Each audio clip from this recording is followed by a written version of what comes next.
Last night, I dreamt I went to Manderley again. It seemed to me I stood by the iron gate leading to the drive, and for a while I could not enter, for the way was barred to me. Then, like all dreamers, I was possessed of a sudden with supernatural powers and passed like a spirit through the barrier before me. The drive wound away in front of me, twisting and turning as it had always done. But as I advanced, I was aware that a change had come upon it. Nature had come into her own again, and little by little had encroached upon the drive with long, tenacious fingers. On and on wound the poor thread that had once been our drive. And finally, there was Manderley. Manderley, secretive and silent. Time could not mar the perfect symmetry of those walls. Moonlight can play odd tricks upon the fancy. And suddenly it seemed to me that light came from the windows.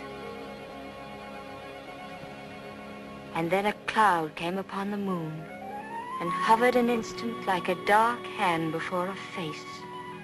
The illusion went with it. I looked upon a desolate shell with no whisper of the past about its staring walls. We can never go back to Manderley again. That much is certain. But sometimes, in my dreams, I do go back to the strange days of my life, which began for me in the south of France.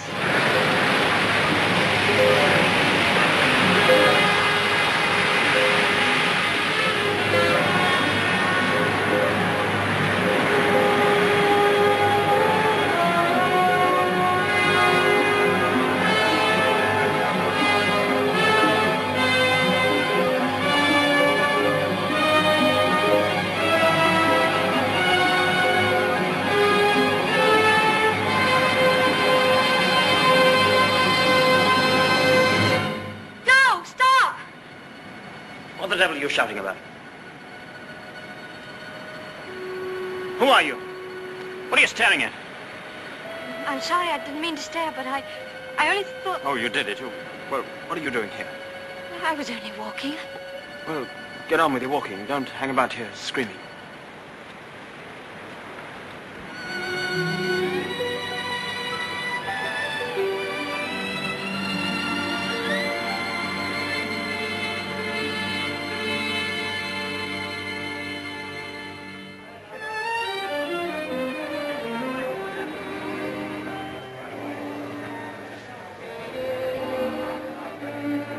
I'll never come to Monte Carlo out of season again.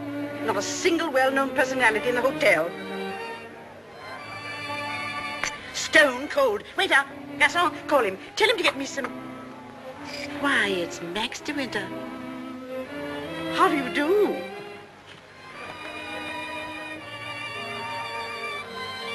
How do you do? I'm Edythe Van Hopper. It's so nice to run into you here, just when I was beginning to despair of finding any old friends here in Monte. But do sit down and have some coffee. Mr. de Winter's having some coffee with me. Go and ask the stupid waiter for another cup. I'm afraid I must contradict you. You shall both have coffee with me. Garçon, bring me some coffee, please. Cigarette? No, thank you. You know, I recognized you just as soon as you came in, though I haven't seen you since that night at the casino at Palm Beach. Perhaps you don't remember an old woman like me. Are you playing the tables much here at Monte? No, I'm afraid that sort of thing ceased to amuse me years ago. I can well understand that. As for me, if I had a home like Manderley, I should certainly never come to Monte. I hear it's one of the biggest places in that part of the country, and you just can't beat it for beauty. What do you think of Monte Carlo? Or don't you think of it at all? Oh, well, I think it's rather artificial. She's spoiled, Mr. de Winter. That's her trouble. Most girls will give their eyes for a chance to see Monte. Wouldn't that rather defeat the purpose? Now that we've found each other again, I hope I shall see something of you. You must come and have a drink in my suite.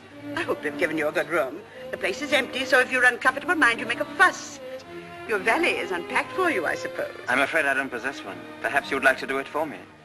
Well, I hardly think... Perhaps you could make yourself useful to Mr. DeWitt if he wants anything done. You're a capable child in many ways. That's a charming suggestion, but I'm afraid I cling to the old motto. He travels fastest who travels alone. Perhaps you've not heard of it. Good night. What do you make of that? Do you suppose that sudden departure was intended to be funny? Come, don't sit there gawking. Let's go upstairs. Have you got the key? Yes, Mrs. Van Hopper. I remember when I was younger, there was a well-known writer who used to dart down the back way whenever he saw me coming. I suppose he was in love with me and wasn't quite sure of himself. Well, c'est la vie. By the way, my dear, don't think that I mean to be unkind, but you were just a teeny-weeny bit forward with Mr. De Winter. Your effort to enter the conversation quite embarrassed me, and I'm sure it did him. Men loathe that sort of thing. Oh, come, don't sulk. After all, I am responsible for your behavior here. Perhaps he didn't notice it. Poor thing. I suppose he just can't get over his wife's death. They say he simply adored her.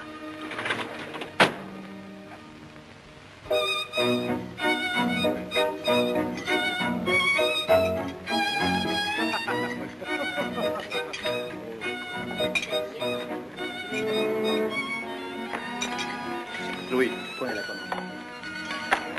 Oh, how awkward of me. Oh, what a stupid thing to do. Oh, I'm so sorry. Please don't bother. It doesn't really matter. Oh, leave that, leave that. Go and lay another place at my table. Mademoiselle will have lunch with me. Oh, but I couldn't possibly. Why not?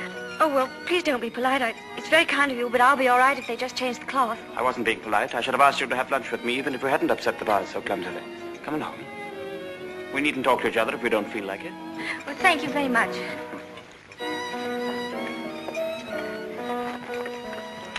Oh, I'll just have some scrambled eggs. Oui, mademoiselle. What's happened to your friend? Oh, she's ill in bed with a cold. I'm sorry I was so rude to you yesterday. The only excuse I can offer is that I've become boorish through living alone. You weren't really. You simply wanted to be alone and... Tell me, is Mrs. Van Hopper a friend of yours or just a relation? No, she's my employer. I'm what is known as a paid companion. I didn't know companionship could be bought. I looked up the word companion in the dictionary once. It said, a friend of the bosom. I don't envy you the privilege. Oh, she's very kind, really, and I have to earn my living. Haven't you any family? No, my mother died years and years ago, and then there was only my father, and he died last summer. And then I took this job. How rotten for you. Yes, it was rather, because, you see, we got on so well together. You and your father? Yes, he was a lovely person, very unusual. What was he? A painter. Ah, was he a good one? Well, I thought so, but people didn't understand him. Yes, that's often the trouble. He painted trees. At least it was one tree. You mean you painted the same tree over and over again? Yes, you see, he had a theory that if you should find one perfect thing or place or person, you should stick to it. Do you think that's very silly? Not at all. I'm a firm believer in that myself. And what did you find to do with yourself while he was painting his tree? Well, I sat with him and I sketched a little. I don't do it very well, though. Oh, you're going sketching this afternoon? Yes. Where? Oh, I haven't made up my mind. I'll drive you somewhere in the car. Oh, no, please, I didn't mean... Oh, nonsense. Finish up that mess and we'll get along. Thank you, it's very kind of you, but I'm not very hungry. Oh, come on, eat it up like a good girl.